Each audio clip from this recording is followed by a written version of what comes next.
So what might happen had King Piccolo gotten his way? Would the team be able to stop him earlier?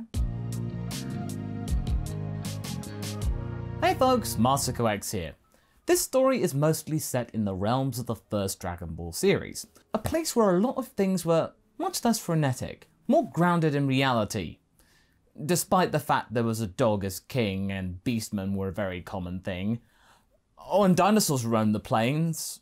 So, in a manner of speaking, no, it's not like a grounded reality at all. But regardless, one of the biggest questions posed in the What If community is in regards to Goku landing in a different place other than the one where Grandpa Gohan had found him, Mount Paozu.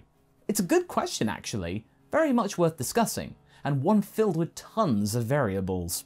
Had that Saiyan pod landed either slightly earlier or slightly later, the boy's destiny would have been very different from what we got, the one that we're most familiar with. So, for this particular paradigm, what might have been the outcome had Goku landed at Capsule Corp and been in the care of the Brief residents?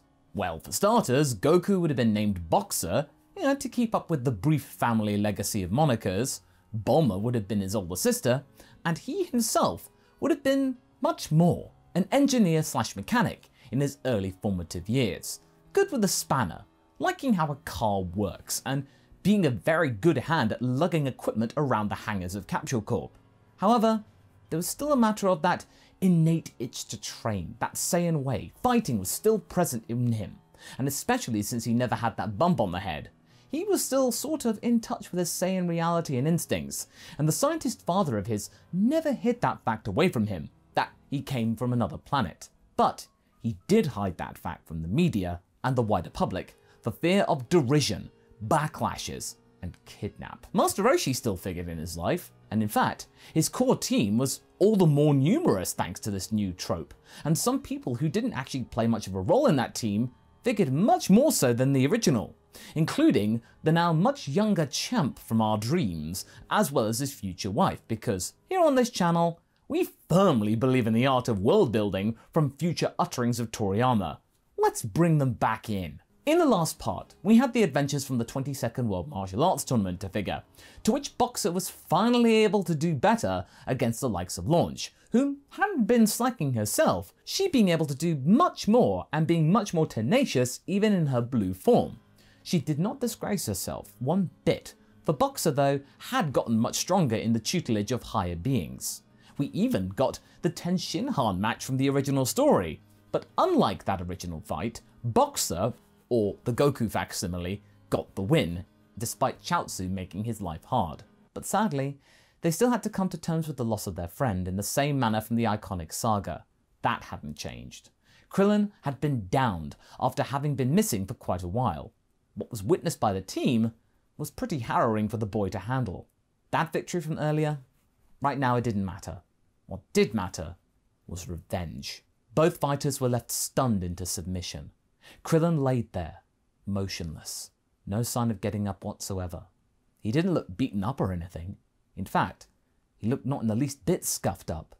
The only clue of pain was the look on his face, of voidness. There was no emotion on it at all, other than surprise. It was very disturbing for the crew to witness, so Roshi rushed over to Krillin and closed his eyes out of respect. To the shock of both Boxer and Mark, their friend Krillin, one of their compadres, was no longer with them, and in such a dishonourable way. From what they could gather, this takedown was not fair, nor was it decent.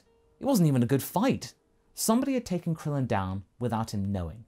A sneak attack. That was what made it all the more galling. Someone had hunted him down like prey. But why? Who could have done such a thing? They came up short. Nobody other than the Red Ribbon Army had a bearable grudge against them. But, I mean, it couldn't have been them. They were in no state to be hiring goons right now. They couldn't bear, though, to look at Krillin anymore. It was too painful. Unlike the original, both Boxer and Mark remained on location for a bit longer and chose to walk away for a moment and gather their thoughts. On their way out of that room, though, they met the announcer who, with a very trembling voice, explained to them that he had seen the attacker fleeing the scene after hearing some suspicious scuffling noises earlier and going to investigate.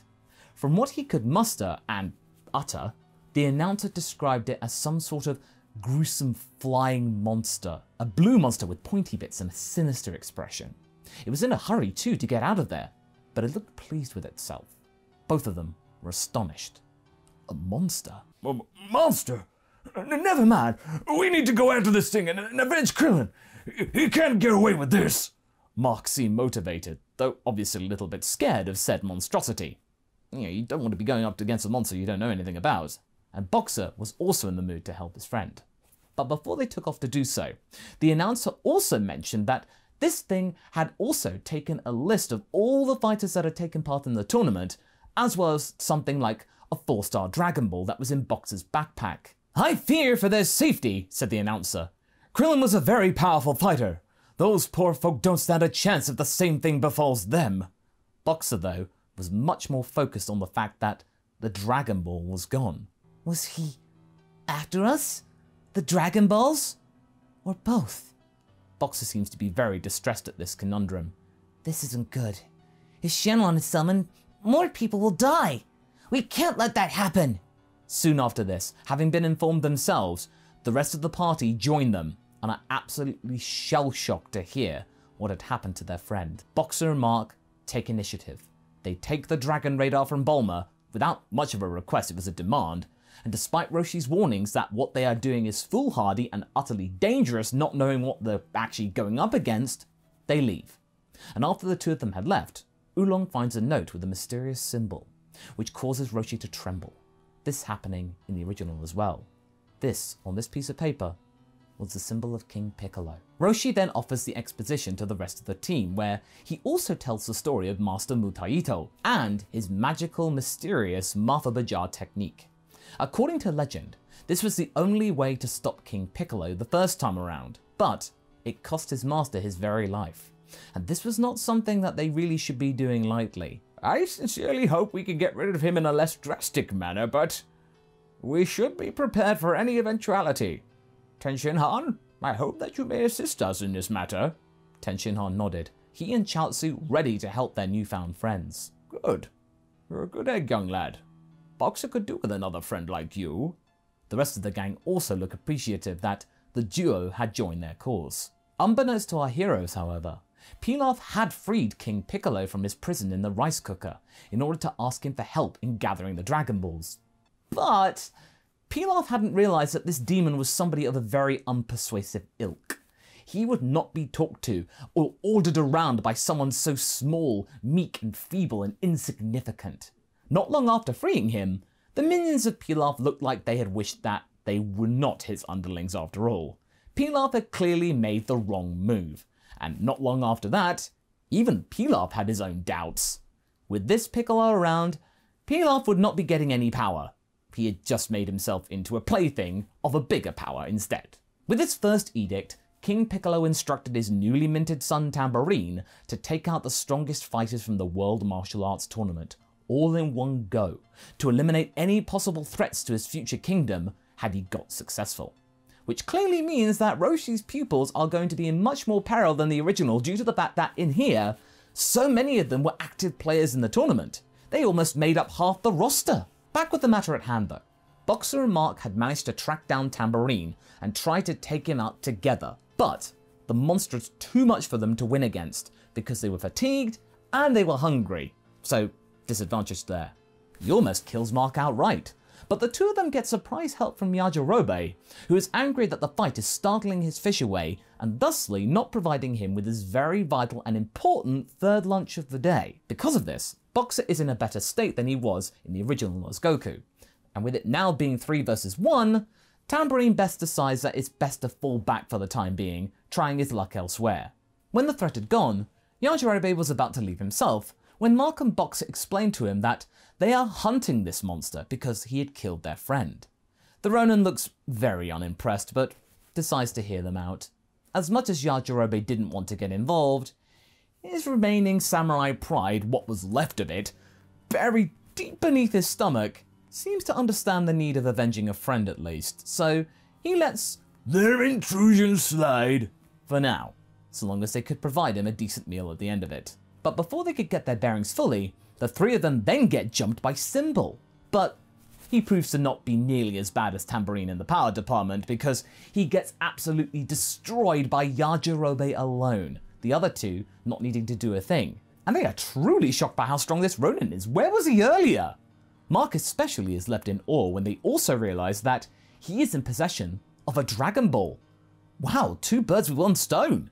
It was almost as if destiny was going to bring them together. You are really strong. You should help us against them.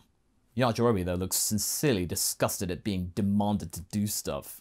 If there's one thing I can't stand, it's suck-ups. I get them all the time when I do the thing, you know? If you want me to help you, cut that out. Mark checked himself and nodded, calmly this time. This meal had better be worth it. After sensing his brother falling, Tambourine decides to come back to the trio and avenge his brother. But Boxer and Mark actually take him down easily this time, having regained some stamina, as they are now also more focused and rested after the tournament. The last thing that Tambourine sees is Yajirobe licking his lips and gleefully muttering to himself. I've never eaten demon before. Maybe it was for the best that Tambourine quickly passed out not long after he said that. Meanwhile, the rest of the team were doing their best in gathering the Dragon Balls, and they successfully find the 3-star Dragon Ball with no run-ins with any other minions of King Piccolo. The radar then naturally leads them to Yajirobe's location, where Roshi is terrified to realize that they are going to have to get their hands dirty because this time, they're going to have to go with the big guy. King Piccolo had chosen to come out from the shadows and had begun his attack against Mark, Yajirobe and Boxer. The fight was not as comprehensive as the one from the original story, but in no way were these 3 going to win. The evildoer was still dominating, no change there. However, thanks to their slightly higher battle powers, Boxer is able to be a little bit more devious and cunning, managing to successfully fake his death, but at the cost of the 1-star Dragon Ball which is taken from him. All the while, Roshi lures the Demon King away with 2 Dragon Balls he had found, so that none of his students would fall. He then tries his luck to try and trap him using the Dragon Balls as bait, with the Mafaba jar, but the evildoer still has the upper hand, proving to be too strong to be pulled back, and as a result, Roshi falls. Having now gathered the Dragon Balls and Roshi not there to stop him, he wishes for eternal youth, which he gets. Throughout all of this, Mark takes a brave stand against King Piccolo, but gets beaten and later saved by Tenshinhan and Chaozu, them proving their loyalty to the team clearly. And what's even worse, King Piccolo destroys Shenron, taking away any hopes of wishing his victims back, or maybe trying to pull a fast one, making him old again. Boxer now knows that he needs to be stopped. Wow, that sounds kind of strange when you don't include Trunks in that. Boxer and Yajirobe then travel to Korin's tower to get those sweet, sweet senzu beans, with King Piccolo being busy with his evil contest, and he's very tickled pink with his plan going his way. But because he's distracted by this, Mark trains as fast as he can to master the Mafaba alongside Tenshinhan from what they can do. The 2 young men are trying to get it to work as best as possible, and Boxer is also not aware of what is really happening or what they were up to. Korin then points Boxer towards the Ultra Divine Water, and the boy is obviously willing to take the risk, or perhaps facing certain pain or death. Before they go there though, he meets with the rest of the gang to catch up with events and news, Tenshinhan deciding to keep training to use the Mafaba, as does Yamcha. Mark had gained some experience in it, but decides he'd be best useful to being around Boxer and Yajirobe, being on the front line, as the 3 heroes then go in search of the Ultra Divine Water. Darkness then tempts Boxer and Mark with the appearances of their friends, with Mark being tempted himself by Miguel, but they quickly realize the clever ruse. They are then warned that if they do not possess enough strength, they will die drinking the water. This water is not for the weak. Boxer manages to survive all of this doubt inducement, but Mark seems to be affected. He doesn't feel that good. Boxer, I think I got a stomachache. I don't know if I can do this. I believe in you, friend. You can. You're strong enough. And as such, Mark, remembering what a threat King Piccolo is, takes a sip of the water, which increases his power greatly. He had done it. His stomachache disappears. As that's going on, Yamcha, Tenshinhan, Launch and the others go for King Castle in order to avenge Roshi, but are stopped in their tracks by Drum. Drum seems to be toying with the group, despite their impressive strength. But when the situation seems to be hopeless, Mark enters the fray and puts a hole in Drum. With Boxer and Mark having arrived earlier than the original, Tenshinhan tries to use King Piccolo's surprise at this revelation to his advantage, using the Mafuba. But before he can actually do it, the king destroys the rice cooker, so the Triclops has no vessel in which to use his technique. King Piccolo revels in the fact that all of that training that he had done was ultimately pointless. Everyone notices, though, how different both Mark and Boxer feel. Their auras feel magnified. Whew. King Piccolo seems to be the only one who is unfazed by this sudden jump in strength. He wasn't going to be scared by a couple of children. He then decides to dispatch of these insects fairly quickly, but they keep dodging his attacks. The two boys start to, in fact, overpower the Demon King. This is proving to happen much faster than anyone had expected, which puts the king in a foul mood. He starts to power up fairly rapidly. The teamwork between the two is incredibly impressive. So, the Demon King tries to divide and conquer by blasting Mark through the chest. The boy is alive, but barely. He needs medical attention and fast. Miguel rushes to him, as well as Piano, who wants to try and drag him away from his friend and make sure that his death is certain. Piano gets spin-kicked though in the face by Miguel, who can fight back, and Yajirobe throws her a senzu bean for her boyfriend. Boxer tells King Piccolo that he will pay for every single death and wound that he's caused to everyone on the planet. The Demon King is getting tired of Boxer's interference though, and starts to blast his friends one by one. But that only increases our hero's determination. Finally, our little Briefs manages to launch himself through the villain's body like the original, leaving a gaping hole in his chest. But before the king can succumb to his injuries, he spits out an egg, a final egg, ordering his unborn progeny to avenge him when he is of age. Tenshinhan initially wants to destroy this egg, having gotten a good idea of where it was going, but Mark convinces everybody that this egg hadn't done anything bad yet. It was innocent. When they do find the egg, Mark then suggests to the group that they could maybe raise it themselves, maybe stop it from enacting King Piccolo's revenge. The team reluctantly agree. It was better than nothing. In amidst this chaos though, Piano had survived, unlike the original, crawling away from the group and escaping, furious that he couldn't get back the egg for his father. Still, the peril isn't over. While King Piccolo may be gone, without Shenron there is no way of bringing back King Piccolo's victims. But Korin seems to have a plan that could negate this. And that's where we're going to be leaving things for right now. So what do you folks think? Will Korin's plan work? What will they do with the yet-to-be-hatched Piccolo Jr.? Leave a comment below and let's get this discussion going. And I shall see you in the next video. Catch you later!